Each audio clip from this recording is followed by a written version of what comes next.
If the Red Sox were able to pull this off, I think a lot of people would be pretty happy.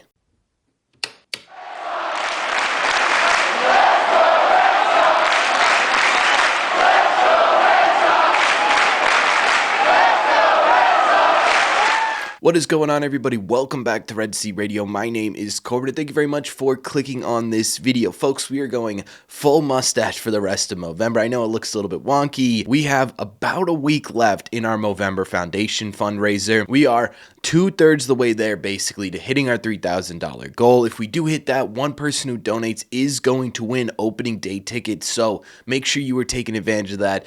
Help us reach our largest donation goal we've ever had on this channel. Anyways, we've been pretty focused on free agent bats this offseason, right? It's been most of the conversation. That's just sort of been how the cookie's been crumbling. We've been getting more rumors about bats than we have about starting pitching so far, and once that shifts, we'll obviously talk about some starting pitching. But what happens if the Red Sox can't get a free agent bat? What happens if they deem the free agent market too expensive or too pricey or just simply get outbid? How could the Red Sox add some legitimate dump to this lineup without having to go out there and sign one of these big name guys? Well, recently there have been some rumors flying around about Arizona slugger Ketel Marte. Ownership has said that they want to lower their franchise record-setting payroll this season, and really the only significant way to do that would be to move this guy. And while they say it's very unlikely that he gets moved, everyone's sitting there saying this would make the most sense. And of course that means every fan in baseball is saying that their favorite team is in on Ketel Marte, which leads to a whole lot of trade proposals. And recently, the guys over at the Just Baseball, channel, site, whatever you want to call it, put out a proposal for the Red Sox to get Ketel Marte, and it had me thinking for a second here, could the Red Sox land this guy?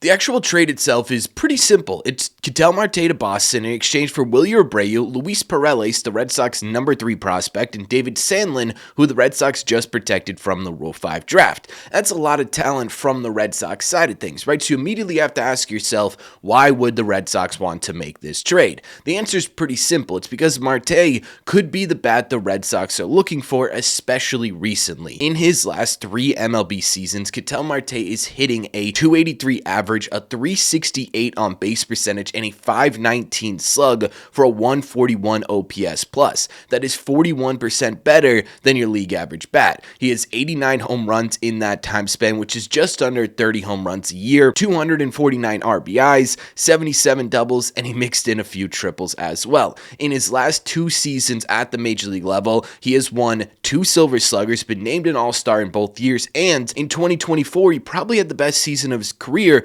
finishing number 3 in MVP voting. He is really finding his groove in the later half of his career. I mean, look at this dude's baseball savant page. It's a whole lot of red. He hits the ball harder than your average bear with categories like exit velocity, barrel rate, and hard hit rates all over league average, some of them pushing towards elite in Major League Baseball. He has great bat speed in the 85th percentile, which is a really good sign when you're talking about bringing in an older player, right? You want to see if they're going to be able to maintain the ability that they've had over their past. His bat speed still being in the elite category is a really good sign that he'll be able to do that. On top of all of that, he would actually help the Red Sox with both their walk and strikeout problem. He doesn't chase a ton of pitches, he doesn't swing and miss at a lot of swings that he takes, and his strikeout rate at 14.9% is just 3.4% higher than his walk rate at 11.5%. Both of those in elite categories in MLB. He is kind of, in all honesty, a bit of a complete hitter,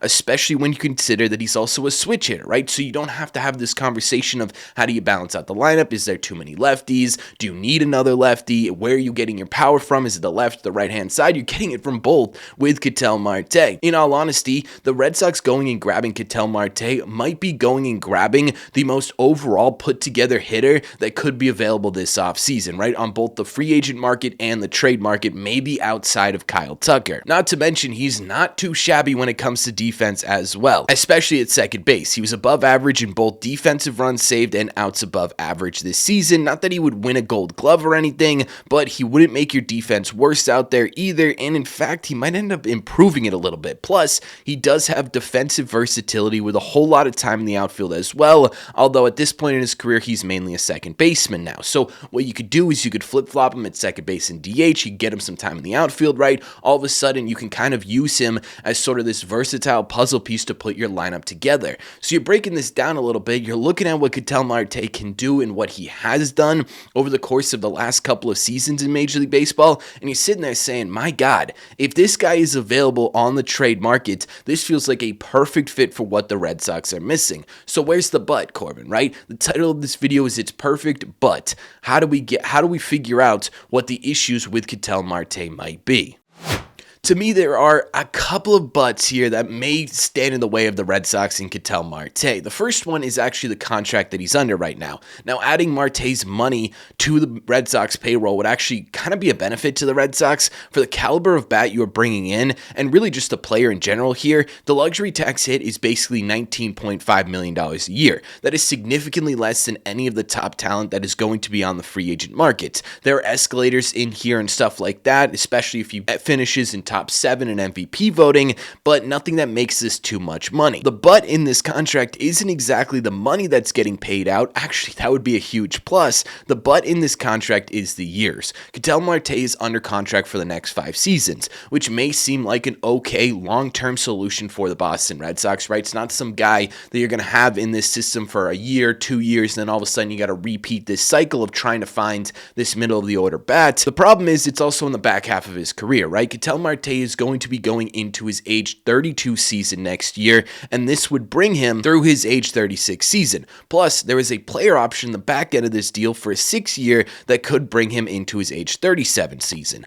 I don't know if the Red Sox are going to be willing to commit to any free agent into their late 30s like this, right? It's a big reason why we've been having this conversation of whether or not the Red Sox will even bring back Alex Bregman. A lot of the free agents are also in this sort of 30 to 32 age range here, so it's not like you'd be going out of your way to get an aging player like Ketel Marte, but some of these guys, specifically Kyle Schwarber, Pete Alonso, they are going to cost less years than Ketel Marte might end up being. So you are spending more money up front, but you're not committing to a guy long-term like this, and I think that's a big thing for the Boston Red Sox. I think that's why we've heard them more attached to Pete Alonso and Kyle Schwarber than we have Alex Bregman so far this offseason. Would this prevent the Red Sox from wanting Ketel Marte or even attempting to get Ketel Marte? I'd have to imagine it's going to have something to do with it, right? The other part of this too is I think we need to revisit this trade package a little bit. Again, just reminder, it's Wilyer Abreu, Luis Perales, and David Sandlin. Listen, I've accepted that in order to get anything of substance for this Red Sox team, you're going to have to give something up, right? And I think on the surface, you look at the trade package that's put on this table right now, you look at what Ketel Marte could do, and you say, yeah, I think I do that every single time. However, I don't know if the Diamondbacks do that, right? Again, they aren't super inclined to trade this guy right now, or at least they right now they aren't backed into a corner enough where they have to trade this guy. In order to get him on your team, you're going to have to give the Diamondbacks a little bit of a blowaway offer. And I don't know that Wilyer Abreu, David Sandlin, and Luis Perales is that blowaway offer. On baseball trade values, it's actually a major underpay by the Boston Red Sox. Now, I'm one to sit here and always say that, look, the baseball trade values is a good starting point. It's not obviously the law of the land. So this could potentially be what the Diamondbacks are looking for, but to me, it's going to need a little bit more thump, a little bit more star power, a little bit more oomph to get this across the finish line. So what do the Red Sox do if they're interested in this? Well, there are a couple of different options.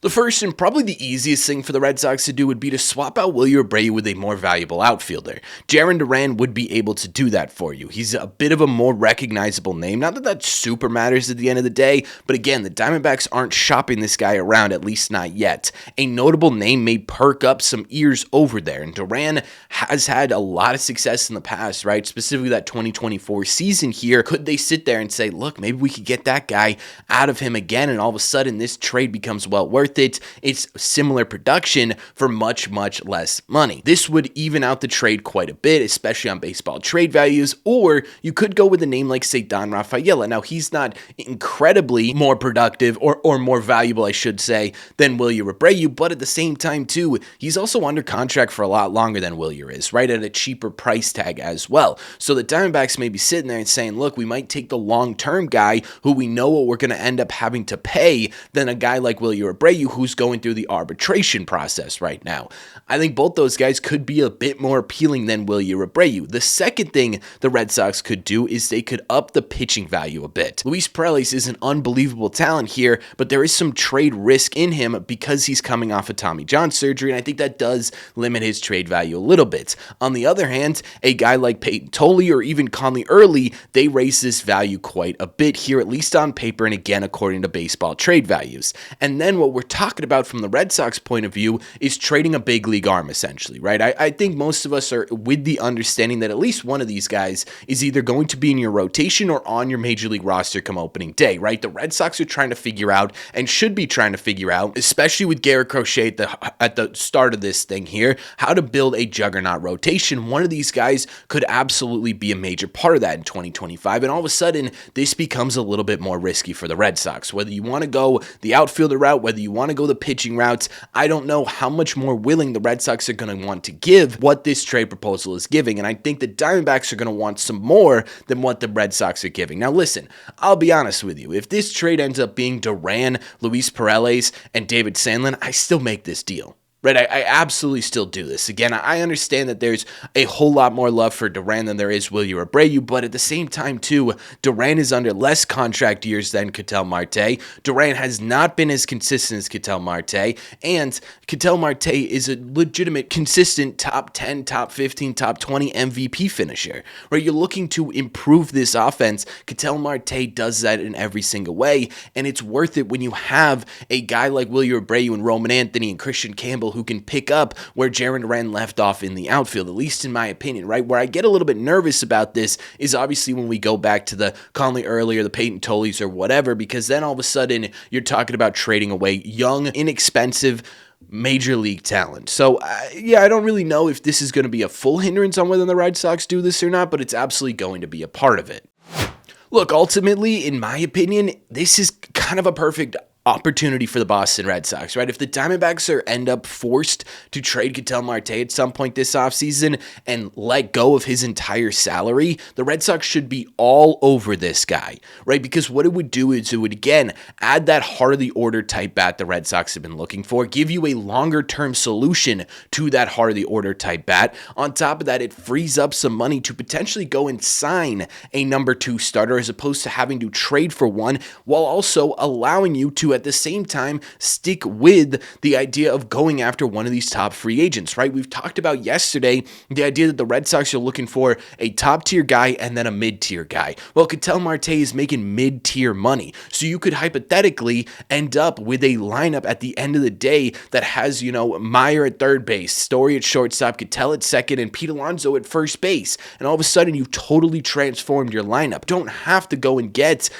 two $30 million, $35 million players in order to improve this lineup. But ultimately, I also don't know if this is a reality for the Red Sox. Again, I get nervous that they aren't going to commit or want to commit that much money to a player that's going to be here into their late 30s. I think they understand that they can get guys who are going to be impactful here on a lesser term deal. I also don't know if the Red Sox are going to be willing to go to the lengths that the Diamondbacks are going to want in order to move Ketel Marte. And I think those are the two biggest stoppers in here. But if you can get past either of those, this needs to be a guy at the top of your list. Has to be, right? And I think Just Baseball isn't crazy far off from what it would take to get him here. So let me know in the comment section down below, what do you guys think? What do you think about the idea of trading for Ketel Marte? Is it the perfect get for the Red Sox? Or is there someone out there that you're sitting there saying, nah, this isn't worth it, we should go for this guy? Let me know all your thoughts in the comments. As always, if you made it to the end of this video, do me a favor. Make sure you guys have hit that subscribe button if you haven't already. If you're new here, we talk Red Sox content almost every single day. Also, make sure you guys hit the like button on this video as well. It just simply helps out a ton, and it's the best way to let me know you're enjoying the content. Thank you all very much for clicking on this one, and I will see you in the red seats.